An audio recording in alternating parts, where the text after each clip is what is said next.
Hello everyone, this is Disha welcoming you to Dikshant's EduTech. Today I am going to take English of class 10 and today's topic is How to Tell Wild Animals. It's a poem from First Flight. So this is a beautiful poem which depicts the characteristics of wild animals. So this is a type of funny and humorous poem. So let's begin this poem with a brief introduction about the poet. This poem, How to Tell Wild Animals, is written by Carolyn Wells. And Carolyn Wells was born on June 18, 1862 and she died on March 26, 1942.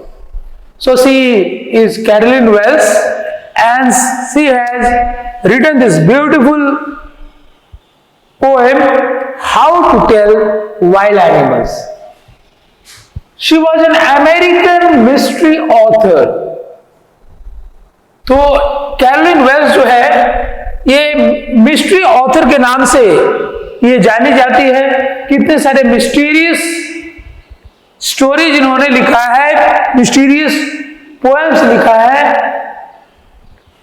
Born in Rahway, New Jersey, she was the daughter of William E and Anna Wells. इनका जन्म Rahway में हुआ था, न्यू जर्सी में, America में। And she was the daughter of William E and Anna Wells. William E और एना वेल्स की ये बेटी थी। After finishing school she worked as a librarian for Rahway library association. ये अपनी स्कूली शिक्षा ग्रहण करने के बाद ये एज ए लाइब्रेरियन काम की थी रेवे लाइब्रेरी एसोसिएशन में। इस ऑर्गेनाइजेशन में इन्होंने काम किया था। Next, her first book at the sign of the sphinx which was published in 1896 was a collection of literary carrots. इनका पहला किताब जिसका नाम है at the sign of sphinx, जो कि 1896 ईस्वी में पब्लिश हुआ था, ये समझ लीजिए कि ये कलेक्शन है लिटरेरी कैरेट्स का। Her next publications were the jingle book and the story of Betty 1899 followed by a book of verse entitled ideals in 1900। और इनका नेक्स्ट पब्लिकेशन जो हुआ, पहला जो था कलेक्शंस था लिटरेरी कैरेट्स का, उसका बाद नेक्स्ट पब्लिकेशन जो रहा इनका जिंगल बुक और द स्टोरी ऑफ बेटी, जो कि 1899 में पब्लिश हुआ।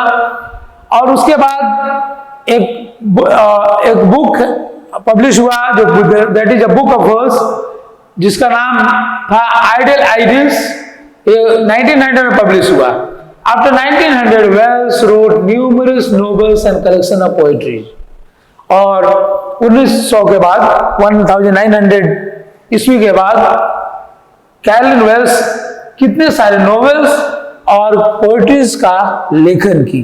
Next, about the poem. Now I'll explain the brief introduction of this poem. In the poem, the poet has explained the characteristics of various wild animals in a very funny way. इस कविता में How to Tell Wild Animals में, इस कविता में this is a humorous, this is a comical poem, और इस कविता को बहुत ही अच्छे तरीका से कैरोलिन वेल्स लिखी है। और इसमें ढेर सारे एनिमल्स के, वाइल्ड एनिमल्स के कैरेक्टरिस्टिक्स के बारे में, फीचर्स के बारे में इन्होंने बहुत ही फनी तरीके से, बहुत ही कॉमिकल वे में इन्होंने लिखा है। She has used language in a way that it generates humor. इस प्रकार का लैंग्वेज का उपयोग की है इस कवियत्री ने, इस पोएटेस ने, कि जिससे कि ह्यूमर जनरेट होता है। आपको हंसी आ जाएगा जब इस कविता को पढ़ेंगे, कविता के बारे में जानेंगे, तो आप सभी को हंसी आ जाएगा, मजाक का जैसा लगेगा। She is introducing the reader to various kinds of wild animals like Asian lion, Bengal tiger, bear, etc., explaining each of the animals in a very humorous way. और इस कविता में ये पाठकों को ढेर सारे वाइल्ड एनिमल्स का ज्ञान भी है कि कैसे दिखते हैं, उनका फीचर्स कैसे हैं, उसके कैरेक्टरिस्टिक्स कैसे हैं, जैसे एशियन लायन है, बंगाल टाइगर, बियर और ढेर सारे जानवरों का चर्चा किया है इन्होंने बहुत ही मजाकिया तरीके से, ह्यूमरस वे से, in a funny and strange way, बहुत ही मजेदार तरीके से इन्होंने इन जानवरों का चर्चा किया है, वाइल्ड एनिमल्स का। Next, now the theme of the poem. The topic of the distinctive attributes and characteristics of wild animals and how they differ from domestic animals is the theme of Caroline Wells poem How to Tell Wild Animals। तो ये जो Caroline Wales का जो poem है, इसका theme basically यही है कि जो ये वाइल्ड एनिमल्स के बारे में डिस्क्राइब की है ये पोएट ने, वो डोमेस्टिक एनिमल से किस प्रकार डिफर करते हैं, इसके अंतर को इन्होंने बहुत ही सहज, बहुत ही आसान लैंग्वेज में समझाने की कोशिश की है। The poem jokingly enumerates many ways to distinguish wild animals from domestic ones, highlighting their untamed, independent spirits and natural habits। और ये पोएम पूरा फनी वे में ये हमें बताने की कोशिश किया है किस प्रकार वाइल्ड एनिमल्स के बारे में बताया है जो कि डोमेस्टिक एनिमल्स से पूरे भिन्न है, और उसमें अनटेम्ड, इंडिपेंडेंट स्पिरिट्स और नेचुरल हैबिट्स के बारे में बताया है। मतलब डोमेस्टिक एनिमल्स को हम लोग टेमिंग करते हैं, we tame domestic animals, we keep them as pets, but wild animals are never kept as pets, they are seen in the jungles, roaming outside and living independently. तो इस चीज को इन्होंने बहुत ही अच्छे तरीके से डिस्क्राइब किया है इस पोएम में। Next, the poem as given in your book. You see the collection of wild animals, you can see there are so many wild animals in the jungle. So इन सब जानवरों को के बारे में कैरोलिन वेल्स ने चर्चा किया है। This humorous poem suggests some dangerous ways to identify or tell wild animals. Read it aloud, keeping to a strong and regular rhythm. तो कवि कहते हैं कि ये जो पोएम है बहुत ह्यूमरस है, बहुत फनी पोएम है, और कुछ डेंजरस, कुछ खतरनाक तरीके बताए गए हैं जिससे कि आप वाइल्ड एनिमल्स को पहचान सकते हो या उसके बारे में बता सकते हो। अब इस पोएम को पढ़ना है, keeping to a strong and regular rhythm. Next, now the poem begins from here. If ever you should go by chance to jungles in the east, and if there should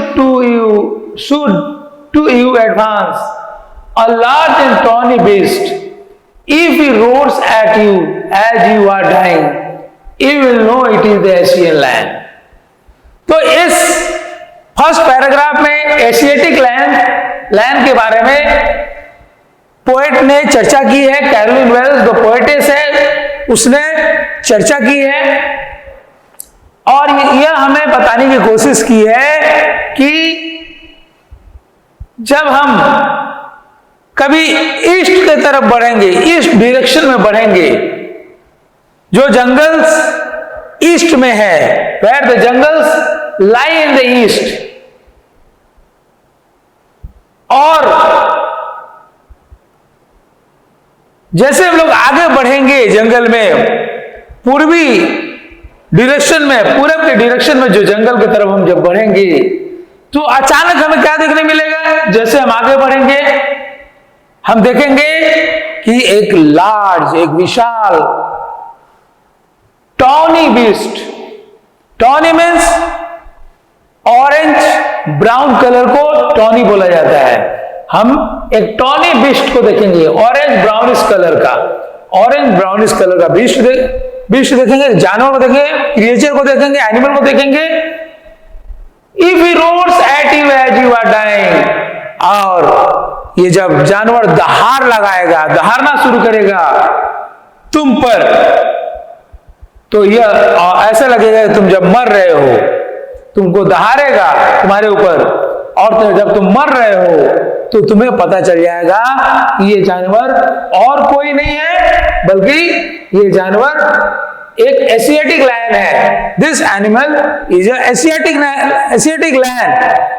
If you come to know that you are dying, and if he roars at you when you advance in the jungles toward the east, you will come to know that this animal is no other than Asiatic lion. Next,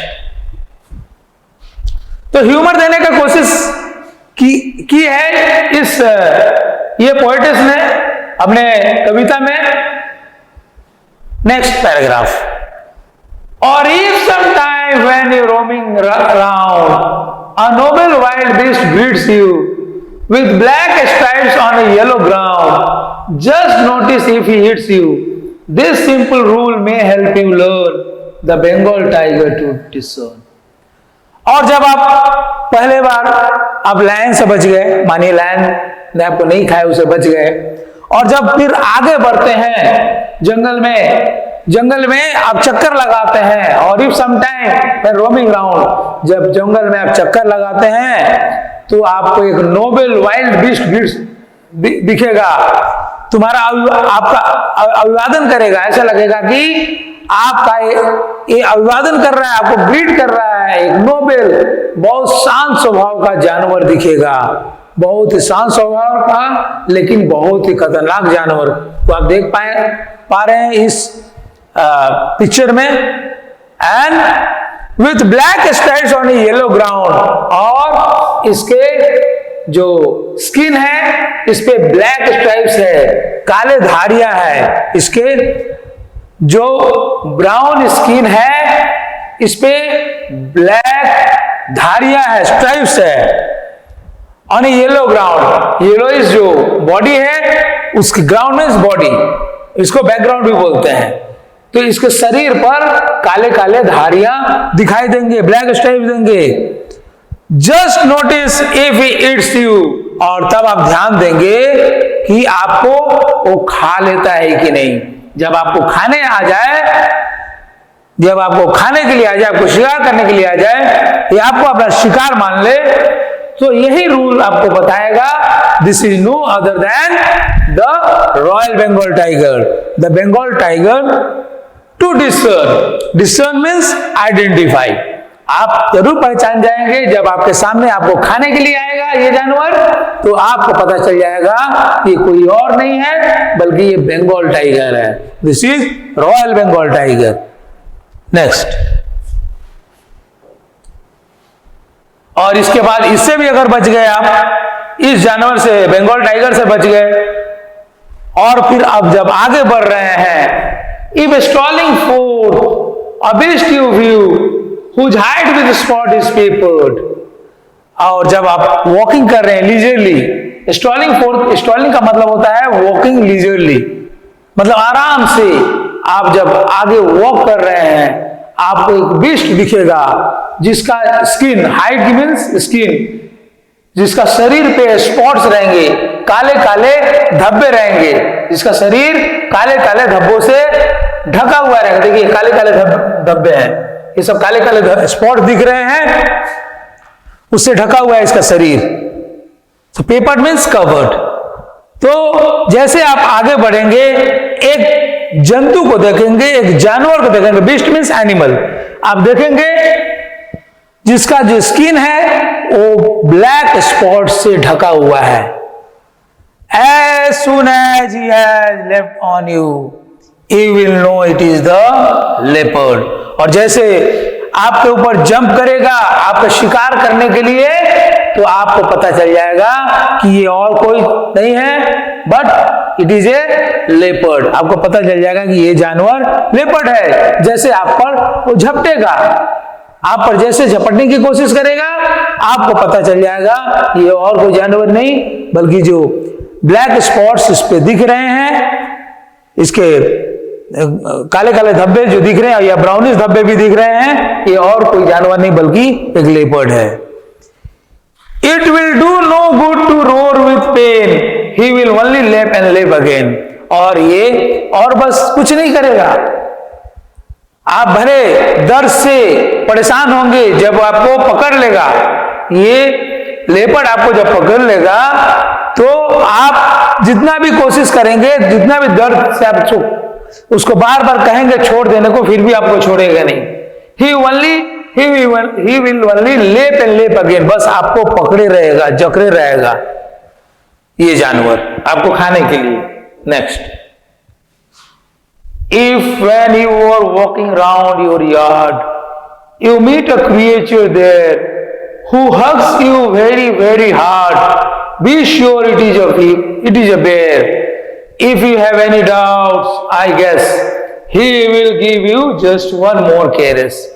और जब उन जानवरों से बचने के बाद ऐसा भी हो सकता है आप अपने आंगन में वॉकिंग कर रहे हैं, if you are walking in your yard, अपने आंगन में, घर के सामने आंगन में आप घूम रहे हैं, तभी आपको एक जंतु दिखाई देगा।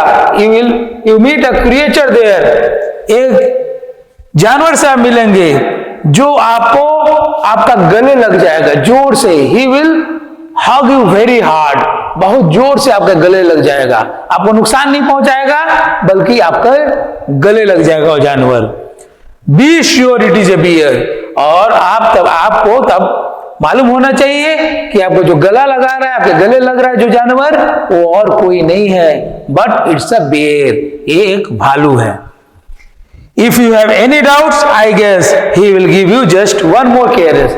और आपके मन में अगर कोई संदेह होता है कि ये कौन सा जानवर है, ये भालू है कि क्या है, वो एक बार आपको फिर से एक लविंग टच देगा। केयरस मीन्स लविंग टच। हो सकता है एक बार फिर से आपके गले लग जाए और आपको जोर से पंजे में पकड़ ले, अपने हाथों से पकड़ ले, आपको गले लग जाए, तो ये आपको जान लेना होगा ये और कोई नहीं है बल्कि ये जो जानवर है ये भालू है। This is a bear. Next,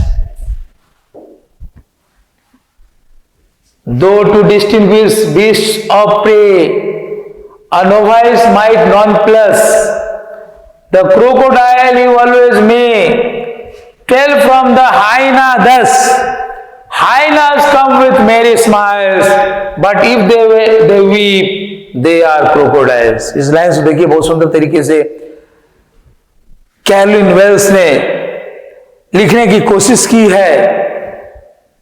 यहां पर इस पैराग्राफ में हाइनाज और क्रोकोडाइल्स के डिफरेंस को बताया गया है, उसको डिस्टिंग्विश किया गया है, डिफरेंशिएट किया गया है। जो बीस्ट ऑफ प्रे होते हैं, जो शिकार करने वाले जानवर होते हैं, बीस्ट ऑफ प्रे होते हैं, उसके बारे में ही बताया गया है। तो ये भी शिकार करते हैं, हाइनाज, क्रोकोडाइल्स। ये हाइना है, ये क्रोकोडाइल है। क्रोकोडाइल का मतलब घड़ियाल। तो दोनों के बारे में बताया गया है, दोनों के अंतर को बताया गया है। दो to distinguish beast of prey, और हालांकि हम लोग शिकार करने वाले जानवरों को भी अंतर निकाल सकते हैं।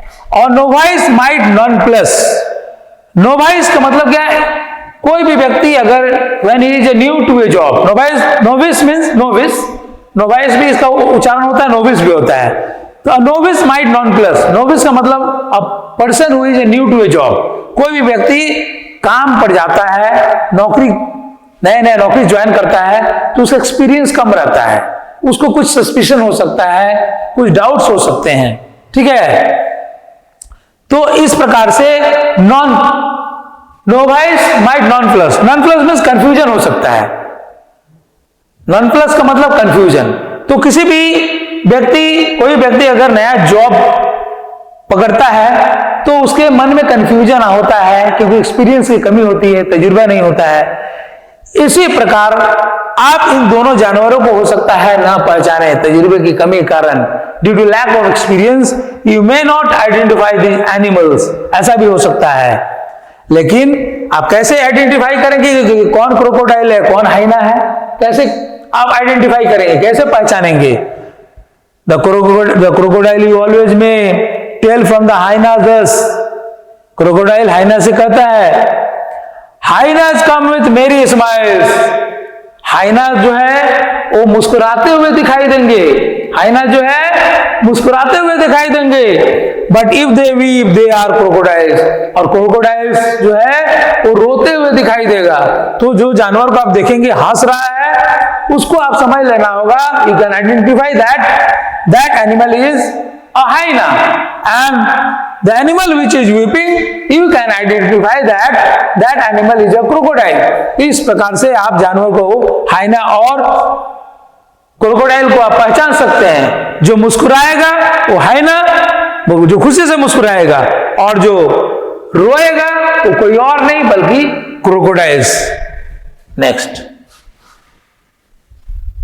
This is last paragraph। Now, the true chameleon is small।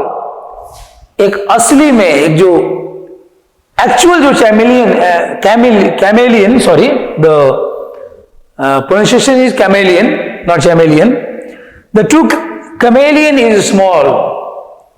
जो एक एक्चुअल chameleon होता है छोटा होता है। A lizard sort of thing, एक लिजर्ड से भी छोटा होता है, एक लिजर्ड के जैसा होता है कमेलियन। ये पिक्चर में आप देख पा रहे हैं, this is the picture of A chameleon. Okay, so chameleon looks small and is just like a lizard, छिपकली के जैसे होता है। He hasn't any years at all, और इसके कोई कान नहीं होते हैं, कमेलियन के कोई कान नहीं होते हैं। And not a single wing, और ना ही इसके कोई पंख होते हैं। If there is nothing on the tree, it is the chameleon you see। अगर आप देख रहे हैं ट्री पर, पेड़ पर कोई और नहीं है बल्कि कुछ अगर दिखाई दे रहा दूसरा कुछ, तो आप समझ लीजिए कि ये कोई और नहीं है बल्कि ये कमेलियन है। Because chameleon changes its colour, कहते हैं कि कमेलियन अपना रंग बदलता है। तो आपको दिख जाएगा ये कमेलियन जो अपना कलर को भी चेंज करता है, स्किन के कलर को चेंज करता है। तो इस प्रकार से we have come to the end of the poem. और इस कविता में हमने देखा कि कितने फनी वे, कितने ह्यूमरस और कॉमिकल तरीके से ये कवित्री, I mean poetess Carolyn Wells ने कितने सुंदर और सहज तरीके से ये वाइल्ड एनिमल्स को बताई है और उसको डिफरेंशिएट भी की है, कौन कैसा दिखता है, जिससे कि हम आराम से पहचान सकते हैं।